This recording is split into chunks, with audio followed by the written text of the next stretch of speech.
কেউ বুদ্ধি দিয়েছিলেন, কেউ অর্থ দিয়েছিলেন, কেউ পরিশ্রম দিয়েছিলেন, কেউ মতামত দিয়েছিলেন, আর তার জন্যই সিপিএম টিকে থাকতে পেরেছিল কান্দ্রা গ্রামে। নইলে দুর্দণ্ড প্রতাপের জায়গায় টিকে থাকতে পারতাম না। আর কাদের কাছে টিকে থাকবো না? কারা তৃণমূল হেরে গিয়ে কারা খুশি হয়নি? কে খুশি হয়নি? কি হিন্দু, কি মুসলমান, কি বড়, কি গরিব, শুধু খুশি হয়নি চোর। চোর চোর কটা, চোর ছাড়া সবাই খুশি তৃণমূল গিয়েছে। হ্যাঁ, এটা ঠিক যে আপদ গিয়েছে, গিয়ে বিপদ এসেছে। যারা গিয়েছে, যারা এসেছে তারা আরো ভয়ঙ্কর। তারা দাঁত নখ আস্তে আস্তে বের করছে। আমাদের নেতৃত্ব আছে বলবে, কিন্তু সে দুর্দণ্ড প্রতাপ কান্দ্রার নেতারা কোথায়? কান্দ্রার নেতারা সেই দিন থেকেই তো নয়, যেদিন থেকে বুথ থেকে বের করে দিয়েছিল, আমাদেরকে বের করে দিয়েছিল। এদের ক্ষমতা নেই, মানুষের ভোটে জিতে নেতা হওয়ার ক্ষমতা নেই। এদের ক্ষমতা বিনা ভোটে জিতে মেম্বার হবে। বিনা ভোটে জিতে মেম্বার মানে কি জানেন? বিনা ভোটে জিতে মেম্বার মানে হচ্ছে একটা ছেলে প্রাপ্তবয়স্ক হলে আর একটা মেয়ে প্রাপ্তবয়স্ক হলে বিয়ে হয়, হয় না? আমরা যদি মতামত দিই, দুই পরিবারে বিয়ে শাদী হয়, আর বিয়ের পরে তারা দুইজন চাইলে তাদের শারীরিক কোনো সমস্যা না থাকলে তাদের বাচ্চা কাচ্চা হয়। এটা অস্বাভাবিক কোনো ঘটনা নয়।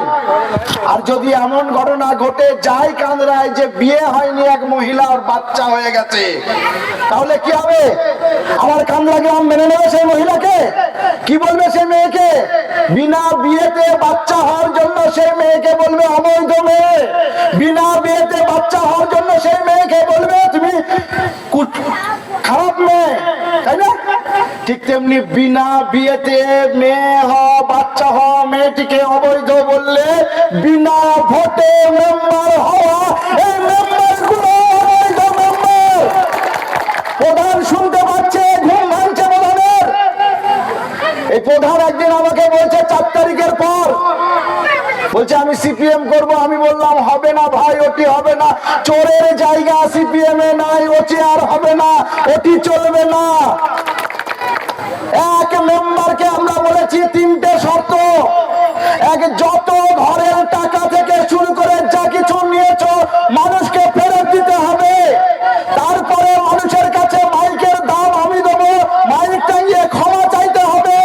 আর তারপরে পুলিশের কাছে আত্মসমর্পণ করে জেলে ঢুকে সংশোধন হয়ে আসতে হবে। তারপর সিপিএম ভাববে তুমি তোমার মতো প্রধান, তোমার মতো মেম্বারদের নিয়ে যাওয়া যায় কিনা।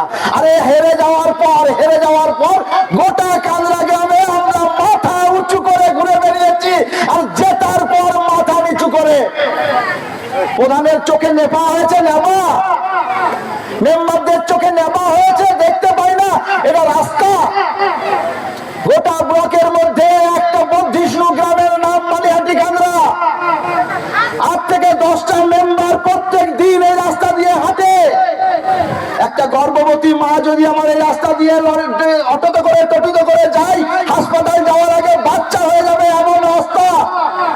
আর প্রধানরা শুধু পঞ্চায়েত থেকে, মেম্বাররা শুধু পঞ্চায়েত থেকে কিভাবে টাকা নেবো আর নিজের বইয়ের গয়না বানাবো তাতেই ব্যস্ত।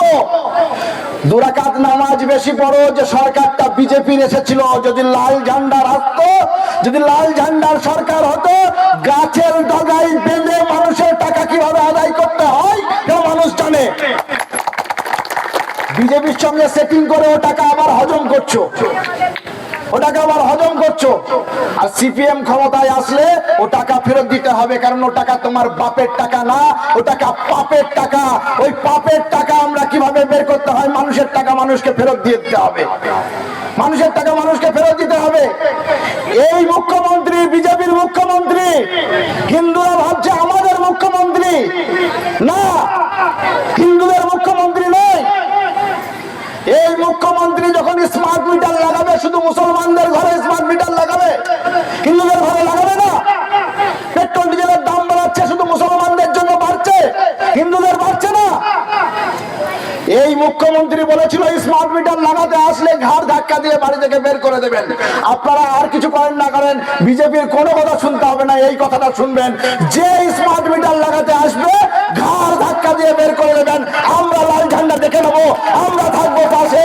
কোনো স্মার্ট মিটার কামড়াই হবে না, কোনো স্মার্ট মিটার চলবে না। আমরা আমরা এই নেতৃত্ব আছে ব্লকের নেতৃত্বের কাছে আবেদন রাখবো, যেদিন ব্লক ডেপুটেশন হবে সেদিন স্পেসিফিক কান্দ্রার রাস্তার কথা আপনারা তুলে ধরুন। সেদিন আমরা থাকবো, কান্দ্রার লোক থাকবে, রাস্তার জন্য থাকবে তো। সেদিন কান্দ্রার লোক হাজারে হাজারে যাবো, আর বিডিওকে বলবো আমাদের প্রধান ঘুমিয়ে গেছে, ওর ঘুম ভাঙবে না। আমাদের মেম্বার ঘুমিয়ে গেছে, ওদের ঘুম ভাঙবে না। ওদের মাসিক মাসিক মাইনেটা ভরে দিয়েন, তাহলেই হবে। আমাদের রাস্তা আমাদের ঠিক করতে হবে। আপনি বিডিও, আপনাকে দায়িত্ব নিতে হবে, নিয়ে এই রাস্তা মানুষের চলাচলের যোগ্য রাস্তা করতে হবে, সে দায়িত্ব নিতে হবে। আমি বেশি বক্তৃতা বাড়াবো না। আমার জেলার নেতৃত্ব, আমার ব্লকের নেতৃত্ব আছে, তারা বলবে। যে কথা বলছি, এক জায়গায় থাকুন, প্রথম সিঁড়িতে পা দিলেন, এই পঞ্চায়েত আবার লাল হবে। আর এই পঞ্চায়েত লাল হলে আর রাস্তাঘাটে খামলু খুমলু থাকবে না। এই পঞ্চায়েত লাল হলে, লাল ঝান্ডার তলায় পঞ্চায়েত হলে আর ঘরের টাকার কাটমানি আপনাকে প্রধানকে পঞ্চায়েত মেম্বারদের দিতে হবে না।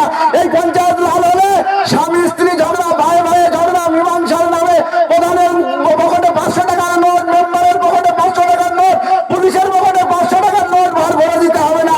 তাই লাল ঝান্ডার তলায় আসুন, লাল ঝান্ডার তলায় থাকুন।